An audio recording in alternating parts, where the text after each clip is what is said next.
E aí pessoal, tudo bem? Bem-vindos de volta ao canal Coleção Paralela. Aqui quem fala com vocês é o Rodrigo. Ali está o nosso mestre do terror, guardião e mascote desse canal, sempre nos observando, sempre esperando o melhor. E hoje a gente volta a falar sobre Tex Willer neste canal.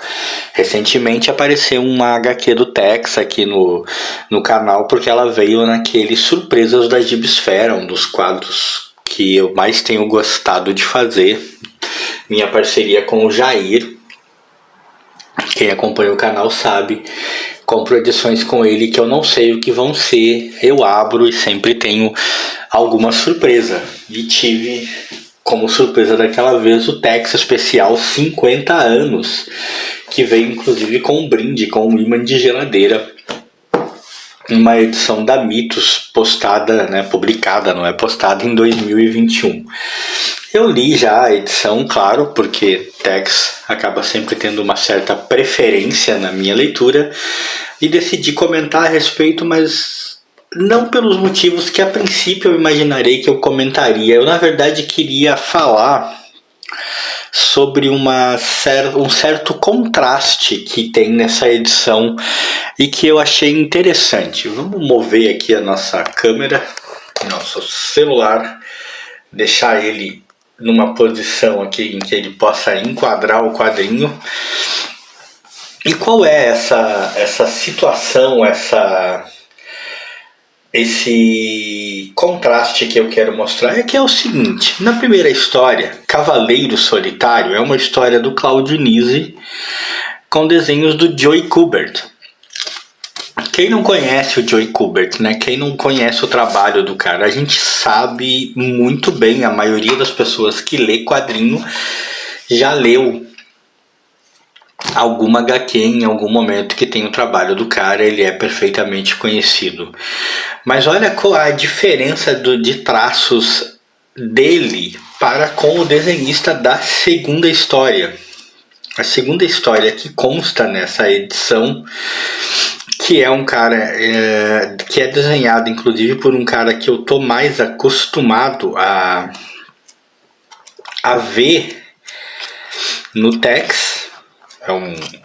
Digamos que é uma figurinha mais frequente no universo do Tex, nos trabalhos com o Tex. E isso é uma coisa que chama muito a atenção. Há um contraste gigante, cara, entre o trabalho de ambos. E eu pretendo conseguir apontar isso para vocês. É claro, assim que eu conseguir encontrar aqui o começo da história. Eu devia ter marcado ela, Eu não marquei. Mas eu vou achar o ponto aqui. Ó, a segunda história é do contexto do Bonelli e desenhos do Tissi. Agora eu vou marcar, vou dobrar aqui mesmo pra gente saber. A primeira história, claro, é bem mais longa. E qual é esse contraste?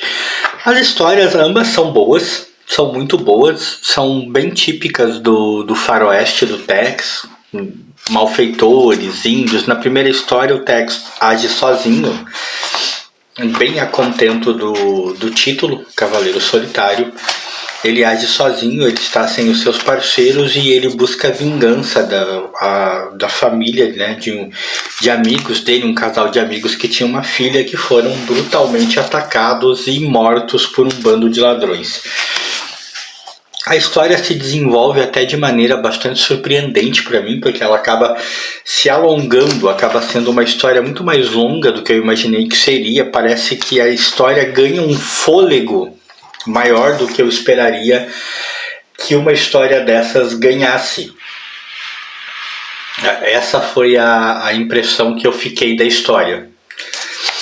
Como se de uma história que tinha tudo para ser mais curta tivessem feito uma história mais longa, Mas o texto é bom, a história é boa.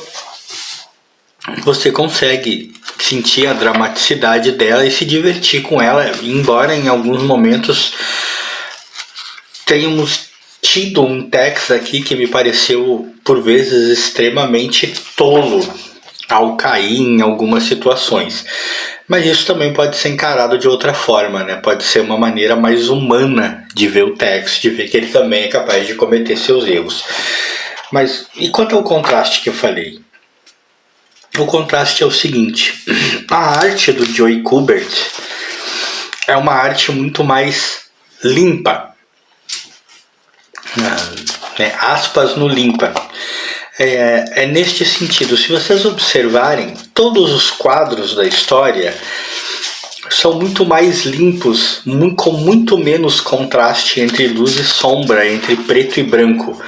Na arte do Joey Kubert, parece que o que predomina o tempo todo é o branco sobre o preto. Ele parece que concentra a matiz de preto em algumas situações, como essas, por exemplo, mas na maior parte do tempo os quadros são muito mais limpos, com muito mais espaços brancos do que você está até acostumado a ver. E eu senti isso principalmente quando eu passei para a segunda história. O Joey Kubert é um excelente desenhista, o trabalho dele está fantástico, está muito bem feito. Não há o que reclamar, isso não é uma reclamação. Tipo, eu não desgostei do trabalho do Kubert aqui. Não é isso, muito pelo contrário. Mas me chamou a atenção esse contraste que eu nunca percebi com tanta clareza quando comparei outros desenhistas em HQs do Tex que eu li. Aqui você percebe que há muito mais um domínio da luz sobre a sombra, um domínio do branco sobre o preto na arte do Kubert. É como se deliberadamente ele preferisse fazer esse traço mais limpo, com mais espaço para o branco do que para o preto, com quadros que dão uma ideia maior de amplitude, a não ser em situações mais específicas, como essa, onde ele fechou mais o quadro, onde está chovendo, onde tem uma dramaticidade maior. Já se passarmos, quando passamos para a segunda história, quando passamos para a história com o desenho do Tisse, ao sul de Nogales, a história, aí já é o Tex com todos os seus parceiros e eles estão enfrentando um grupo de traficantes inescrupulosos que estão vendendo armas, bebidas para os índios e tal. Você já percebe uma arte, mais uma vez, aspas, muito mais suja, quadros muito mais preenchidos, com muito menos espaços em branco, com um jogo de sombra muito mais desenvolvido. Você percebe até como a arte escurece, como as páginas do quadrinho ficam mais escuras. O contraste é gritante, é fácil. Aí você pega aqui, Kubert, Tisse. Isso me chamou a atenção demais, a diferença de estilos, olha isso. Olha o Tex. A diferença de estilo entre os dois desenhistas é fenomenal. Particularmente falando, como eu sou fã do Tex em preto e branco, eu nem curto muito as aventuras do Tex colorido, embora eu tenha algumas. Particularmente falando, eu diria que eu prefiro a arte do Tisse. Eu prefiro a maneira como ele desenha. Eu gosto desse tom mais sujo, mais escuro, mais preenchido no preto e branco. Como eu disse antes, volto a repetir, sem reclamações quanto à arte do Kubert, que está fenomenal como sempre. O cara é grande, né? O trabalho dele sempre foi grande. Mas é um trabalho muito mais limpo, é um trabalho... Me passou uma certa impressão de um trabalho de um cara mais acostumado a fazer um desenho que seria colorizado depois. Estou falando de impressões minhas, tá? Não estou dizendo que é exatamente isso. Desenhando uma história em preto e branco que não vai ganhar esse preenchimento de cores, enquanto temos um cara que é oriundo praticamente deste meio de desenhar em preto e branco, que tem muitos trabalhos. Esse é o primeiro trabalho do Kubert que eu vejo no Tex, e que tem um desenho muito mais focado nessa questão do preto, do branco, do claro e do escuro, né? Uma arte muito mais preenchida, muito mais suja, com tons muito mais dramáticos, eu diria. O Ti se joga muito mais com o contraste do preto e do branco. Ele parece saber muito mais. Eu tô levantando aqui, tá ficando escuro, ó. Ele parece saber muito mais como trabalhar essas coisas. Talvez seja uma simples questão de estilo e experiência. Mas isso me chamou a atenção e me levantou a questão. Tipo, você aí que tá assistindo, você aí que lê quadrinho preto e branco, nem tô falando especialmente do texto, tô falando quadrinho preto e branco em termos gerais. Que arte você prefere? Você gosta dessa arte mais limpa, mais ampla, com quadrinhos menos preenchidos, muito mais espaço, muito menos contraste, ou dessa arte mais carregada e mais pesada? Que tipo de quadrinho preto e branco lhe agrada mais? Você também nota essas diferenças de estilo? Você compara? Eu vou gostar muito de saber. Se você puder deixar aí, quem está assistindo o vídeo, nos comentários a sua opinião, me dizer que tipo de estilo você curte, eu vou gostar.